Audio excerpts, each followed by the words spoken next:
So today we will be discussing about the basic chapters of the grammar which you have already studied in your previous classes. The first thing that we are going to discuss today is noun and pronouns. Okay. I hope you all know what a noun is. Can you tell me, any one of you can tell me what is a noun?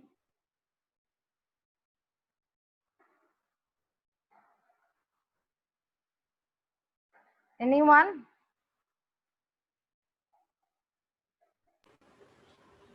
Name Anyone has? a name of a place, person, etc. Correct. Very good. Nouns are basically the names of the things, names of the places, and names of people. ठीक है? See, whatever things we see around us, उन सबका कोई ना कोई नाम है. चाहे वो कोई चीज है, चाहे वो कोई इंसान है, चाहे वो कोई प्लेस है. Everything around us has a name. Yes or no? Obviously, yes, right. तो अब उन सभी को, जिन जिन चीजों के नाम हमने रखे हुए हैं, उन सभी को हम बोलते हैं नाउन. ओके. एंड आपके अगर हम बात करते हैं, now see very carefully. Okay.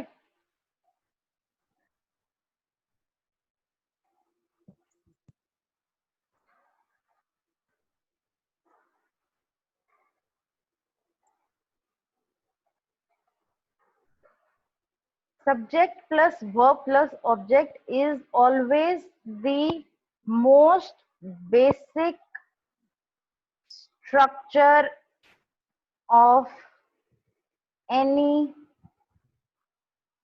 English sentence. ठीक है. आपकी जो भी सेंटेंस आप बोलते हो, उस सेंटेंस का सबसे कॉमन जो स्ट्रक्चर होता है, सबसे बेसिक जो स्ट्रक्चर होता है, वो होता है subject plus verb plus object. ठीक है. Now for example, if I write Rahul plays cricket. Okay. So here Rahul,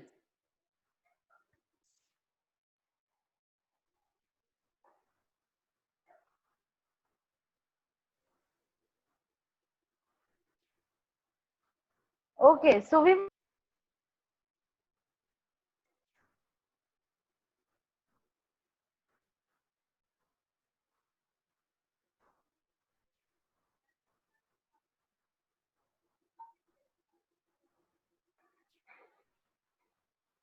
okay, so we were talking about the basic structure. मैंने एक सेंटेंस लिखा था अभी थोड़ी देर पहले बोर्ड के ऊपर, that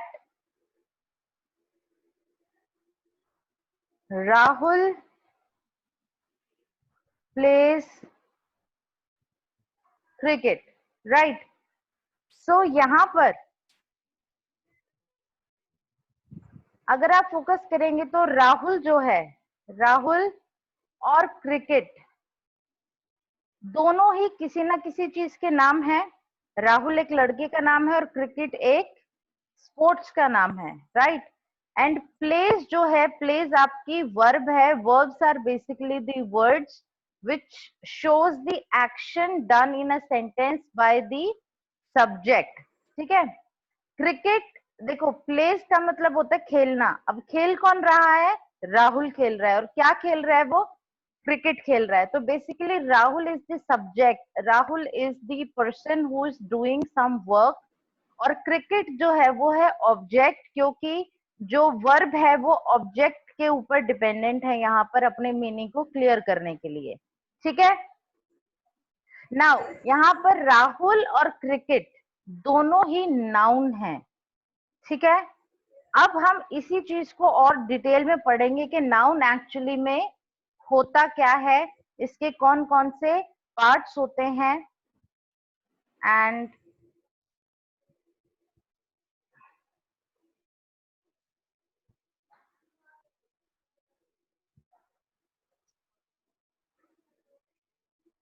I hope the screen is visible to all.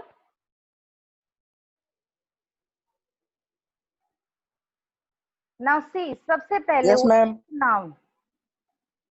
A noun is a word that functions as the name of some specific thing or set of things, such as living creatures, objects, places, actions, qualities, state of existence or ideas.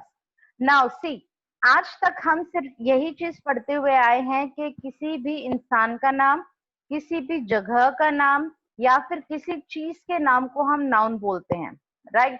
लेकिन जब हम के बारे में बात करते हैं, whenever we talk about the types of nouns, इसके अंदर आपका एब्स्ट्रैक्ट नाउन भी आता है, आपका कॉन्क्रीट नाउन भी आता है। नाउ एब्स्ट्रैक्ट जो होता है हम उसके बारे में डिटेल में बात करेंगे, लेकिन अकॉर्डिंग टू दी डेफिनेशन सिर्फ किसी इंसान का, जगह का और चीज के नाम को हम नाउन नहीं बोलते। इसके अंदर आपके क्वालिटीज, आपके आइडियाज भी इंक्लूडेड होते हैं, ठीक है? फॉर एग्जाम्पल, इफ आई से I love reading a book, now I जो सब्जेक्ट हो गया, लव क्या हो गया? Love is a, what is a love? Love यहाँ पर बेसिकली एक फीलिंग है, राइट? फीलिंग है, और फीलिंग को we can not see, we can not touch, हम उसको महसूस कर सकते हैं, सो दैट इज एब्स्ट्रैक्ट, ठीक है? सो बेसिकली आपके आइडियाज को, आपकी फीलिंग्स को भी नाउन्स में काउंट किया जाता है। Okay, now let's talk about the types of nouns. अब एक चीज को ध्यान में रखना, जब हम इनके बारे में पढ़ रहे हैं तो एक ही इंसान या फिर एक ही चीज जो है वो 2 या 3 टाइप के नाउन्स के अंदर इन्वॉल्व हो सकती है, और वो हम अभी डिस्कस करेंगे, ठीक है? सबसे पहले हम बात करते हैं प्रॉपर नाउन की। अगर हम सिर्फ प्रॉपर वर्ड की बात करें तो आपको क्या सिग्निफाई करता है ये वर्ड? अगर सिर्फ हम प्रॉपर, एक वर्ड है इंग्लिश लैंग्वेज का, मैंने आपसे पूछा कि प्रॉपर का मीनिंग क्या होता है, तो आपका क्या आंसर होगा? एनीवन? मैम प्रॉपर मतलब बिल्कुल correct. Particular. Yes, particular, exact, ठीक है? तो प्रॉपर का मतलब होता है बिल्कुल एग्जैक्ट, अगर हमें उसके बारे में पता है तो। फॉर एग्जाम्पल, इफ आई से आई नो प्रथम, तो यहाँ पर जब मैं प्रथम की बात कर रही हूँ तो वो एक एग्जैक्ट इंसान की बात कर रही हूँ मैं। आई am talking about a specific person जिसको मैं जानती हूँ, राइट? तो अगर मैंने यहाँ पर जब भी प्रथम का नाम लिया तो वर्ल्ड के अंदर बहुत सारे प्रथम होंगे, बट यहाँ पर मैं उस एक एग्जैक्ट प्रथम की बात कर रही हूँ जिसको मैं जानती हूँ, right? So I am talking about a particular person, I am talking about एक स्पेशल पर्सन, राइट? तो प्रॉपर का मतलब होता है बिल्कुल एग्जैक्ट, बिल्कुल स्पेसिफिक, और इसके अंदर जो नाउन्स आते हैं बेसिकली वो होता है किसी का नाम, ओके? किसी भी पर्टिकुलर चीज का नाम, वो होता है प्रॉपर, जिसका हमें एग्जैक्ट पता हो, okay? Can you give me more examples of proper noun? Anyone?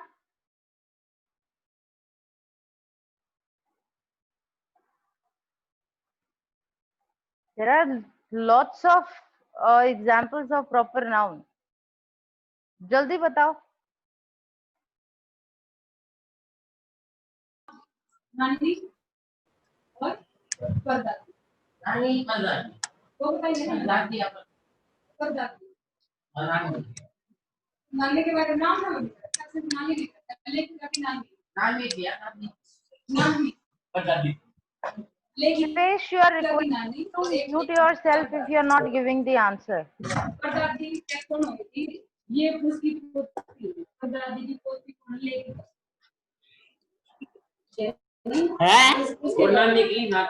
Dipesh, you are requested to mute yourself if you are not giving the answer.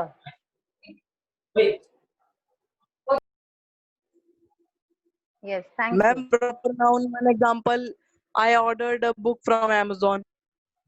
तो which one is the proper noun here? Ma'am Amazon. Correct. सो जब यहाँ पर प्रथम ने Amazon का नाम लिया तो हमें पता है कि Amazon क्या है और प्रथम किस चीज के बारे में एग्जैक्टली बात कर रहा है, राइट?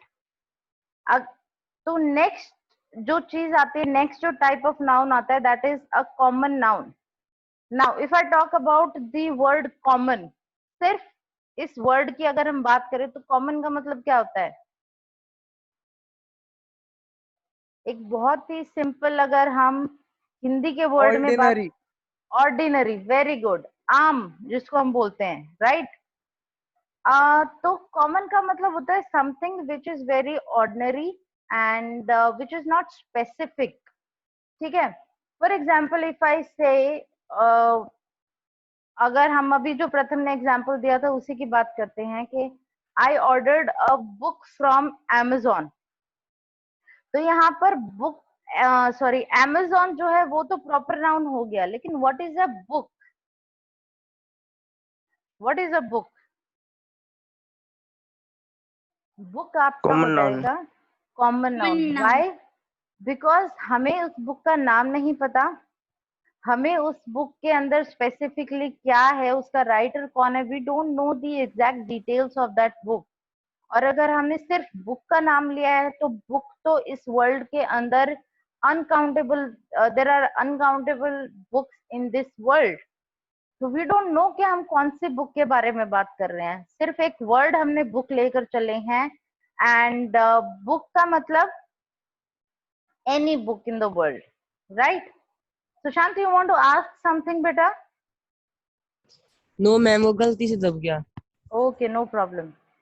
सो कॉमन मतलब एक, अगर मैंने नाम लिया है बुक का, ठीक है, तो book is a common noun. Why? Because there are a lot of books in the world and we are talking about a particular group of things यहाँ पर. ठीक है? अब अगर मैंने बोला होता दैट आई हैव ऑर्डर्ड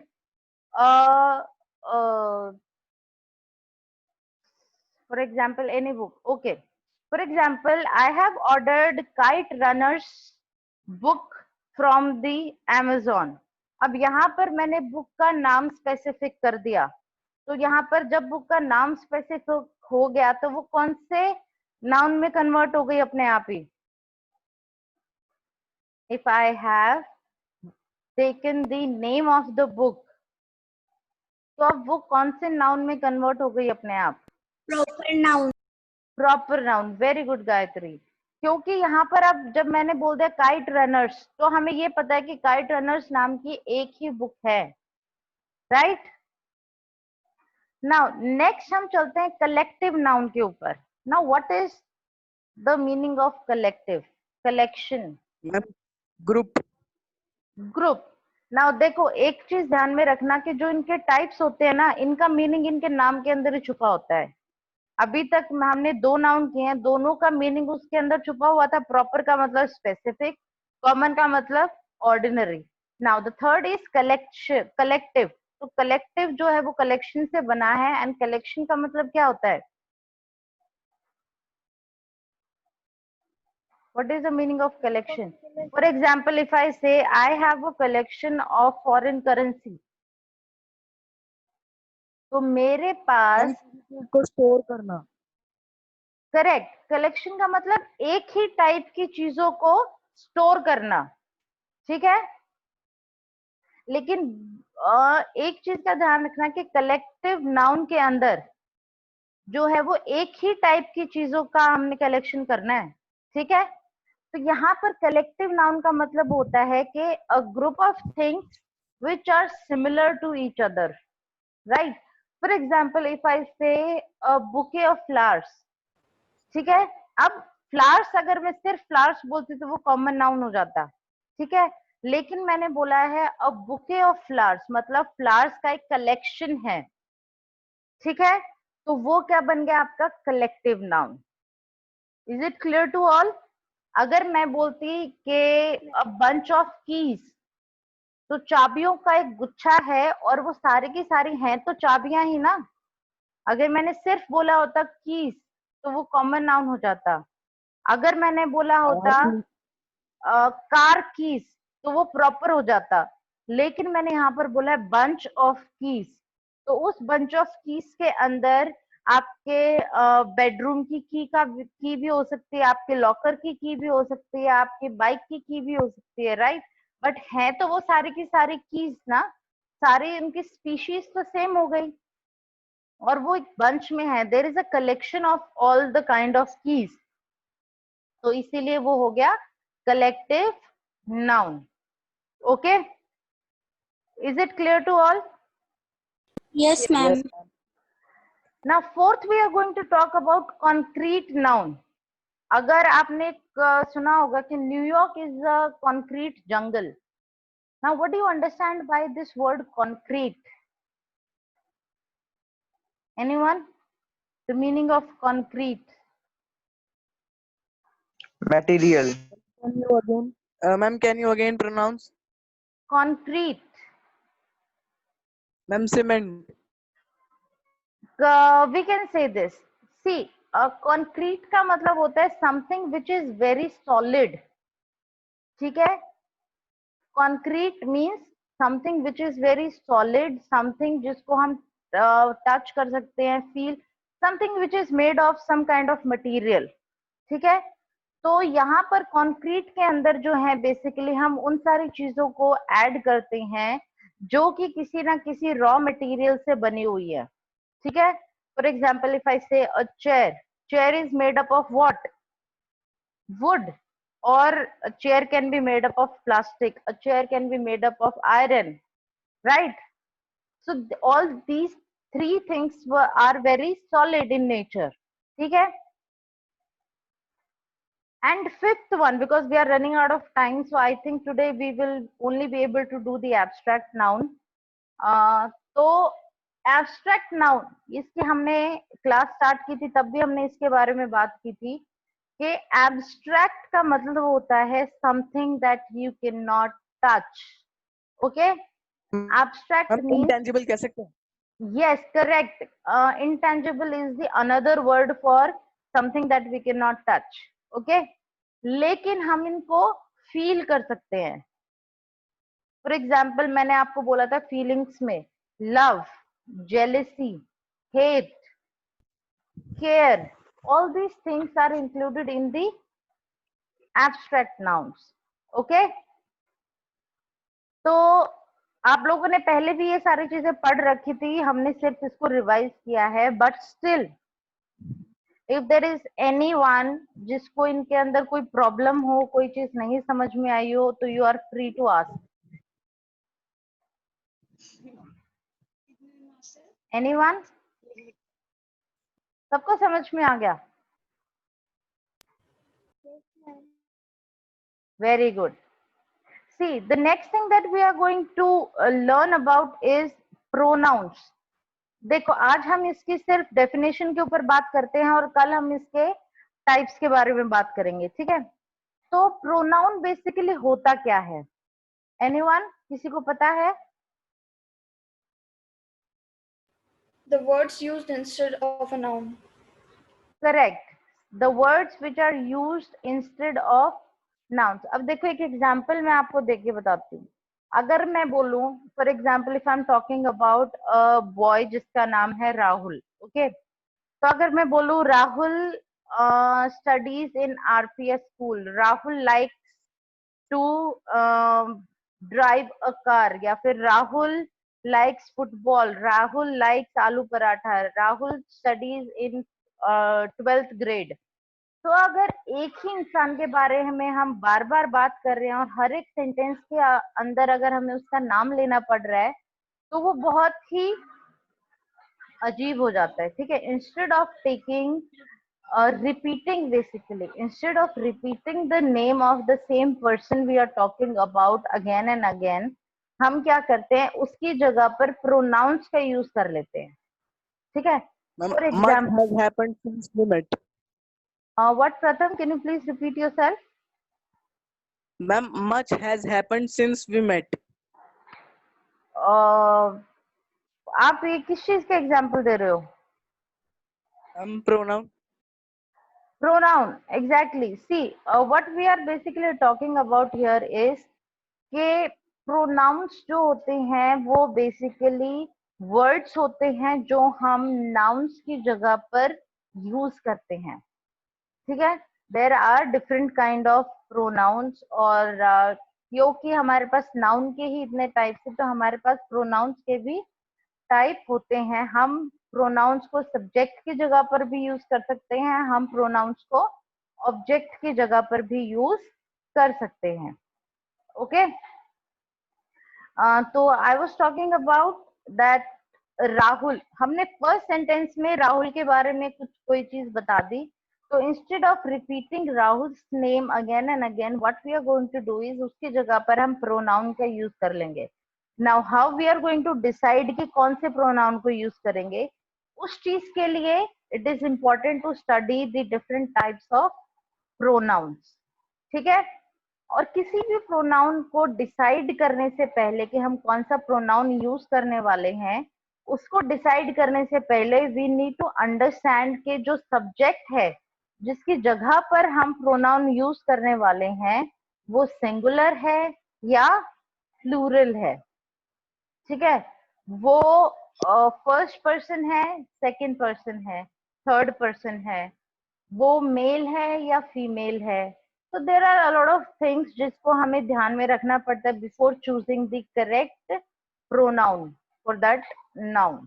ठीक है, अब शायद हमारे अपने आप हैबिट हो गई है उन चीजों को यूज करने की, बिकॉज हम थर्ड ग्रेड से इन्हीं चीजों को पढ़ते हुए आ रहे हैं. लेकिन कुछ बच्चे हैं अभी भी, आई थिंक 9th और 10th क्लास के बच्चे भी इस चीज को मिस्टेक करते हैं ड्यूरिंग द एग्जाम्स के वो ही के लिए, राहुल के लिए कई बार शी यूज कर देते हैं और सीता के लिए कई बार ही यूज कर देते हैं, because they are not aware, या फिर उनको पता है उसके बाद भी they are not using their common sense. ठीक है, तो इन यही मिस्टेक्स हमारी ना हो, इसीलिए we are repeating the things we already know, and that is the reason revision is always necessary. So today we have studied about nouns. मैं चाहती हूँ कि आप अपनी नोटबुक के अंदर एक पेज, जो भी आपने लास्ट काम कर रखा है उसके बाद, इट इज फॉर एवरीवन. ठीक है, जो भी आपने लास्ट काम कर रखा है, आई एम एक्सपेक्टिंग कि सभी बच्चों का काम अभी तक पूरा है. ठीक है, तो आप ऊपर नाउन लिखेंगे, नाउन की डेफिनेशन आप लिखेंगे और फिर उसके टाइप्स, और टाइप्स के साथ सिर्फ आप उसके एग्जाम्पल्स लिखेंगे. ठीक है, that is your work for today. We are going to write the definition of noun and then its types with examples. Okay, now we are running out of time, so if you have any problem then just you can message me. Okay, Types की definition no, you don't have to write the definition of the types, just write the examples.